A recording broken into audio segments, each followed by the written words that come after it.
కూటమి ప్రభుత్వానికి 15 ఏళ్లు సమయం ఇవ్వాలని ప్రజల్ని కోరారు డిప్యూటీ సీఎం పవన్ కళ్యాణ్. ఇంటి ముందుండే కొబ్బరి చెట్టును పెద్ద కొడుకులా ఎలా భావిస్తారో కూటమి సర్కారును అలాగే భావించాలని సూచించారు. తమ పాలనలో తప్పులుంటే ప్రజాస్వామ్యయుతంగా విమర్శిస్తే సరిదిద్దుకుంటామన్నారు పవన్. అయితే వైసీపీ నేతల బుద్ధులు ఇంకా మారలేదని, సోషల్ మీడియాలో ఇష్టానుసారం కామెంట్లు పెడుతున్నారని ఆగ్రహం వ్యక్తం చేశారు.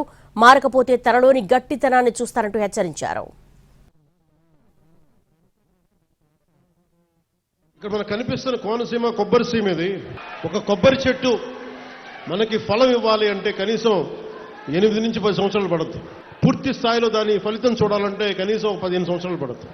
నేను ఈ రోజున మిమ్మల్ని అడిగేది ఎలక్షన్ ముందు అడగట్లేదు, ఇప్పుడే అడుగుతున్నాను. వచ్చే 15 సంవత్సరాలు ఈ కూటమి ప్రభుత్వానికి మీరు అండగా ఉండాలి. ఒక కొబ్బరి చెట్టుకి మీరు ఎంత కొబ్బరి చెట్టుని పాతితే అది 10 దశాబ్దం తర్వాత ఫలితం ఇస్తుంది.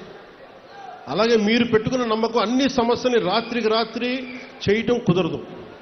కానీ నేను మీకు మాటిస్తున్నాను, ఇక్కడ ఉన్న యువత అందరికీ మాటిస్తున్నాను, పెద్దలకు మాటిస్తున్నాను. ఈ 5 సంవత్సరాల కాలంలో మీరు ఒకసారి జ్ఞాపకం తెచ్చుకుంటే మీకేం గుర్తొస్తాయి చెప్పండి. వాళ్ళు చేసి గుంతలున్న రోడ్లలో చేపలు పట్టడాలు, రోడ్లు వేయకపోవడాలు,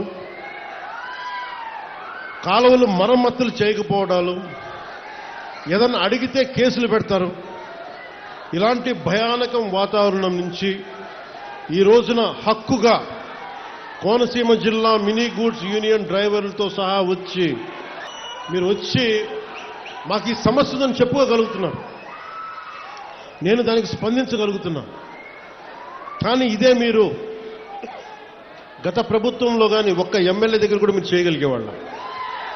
ఎంత భయపెట్టారు మిమ్మల్ని, ఎంత భయానకం వాతావరణం క్రియేట్ చేశారు. అంటే ఇదంతా మీరు ఒక్క యువత తీసుకున్న నిర్ణయం. నేను పడికట్టు పదాలతో మాట్లాడే రాజకీయ నాయకుడు నేను కాదు, నాకు తెలియదు. నేను ప్రేమగా మాట్లాడుతాను, గుండెల్లోంచి మాట్లాడుతాను. నాకు 2 మాటలు నాకు తెలియదు. గొడవ పెట్టుకున్నా ప్రేమించినా ఒకటిలా ఉంటుంది. గొడవ పెట్టుకుంటే శత్రువు అనుకుని గొడవ పెట్టుకుంటాను, మళ్ళీ వెనక్కి వెళ్ళను. ప్రేమించిన నా ఇంట్లో వాడిని కూడా ప్రేమిస్తాను. సో నేను మీకోసం నేను ఉన్నాను ఇక్కడ. చాలా మంది మాట్లాడుతున్నారు ఈ మధ్యన విప్లవాలు వచ్చేస్తాయి, నేపాల్ తరహాలో, శ్రీలంక తరహాలో, బంగ్లాదేశ్ తరహాలో యువత రోడ్ల మీదకి వస్తారు, గొడవ చేస్తాను. ఈ దేశంలో చాలా మంది కలలు కంటా ఉన్నారు. అలా చెయ్యాలి అంటే, అలా గొడవలు రావాలి అంటే అది ఎన్డీఏ ప్రభుత్వం కాదు. గత ప్రభుత్వం కనుక ఇంకొక సంవత్సరం ఉంటే ఖచ్చితంగా ప్రజలు రోడ్ల మీదకి వస్తారు.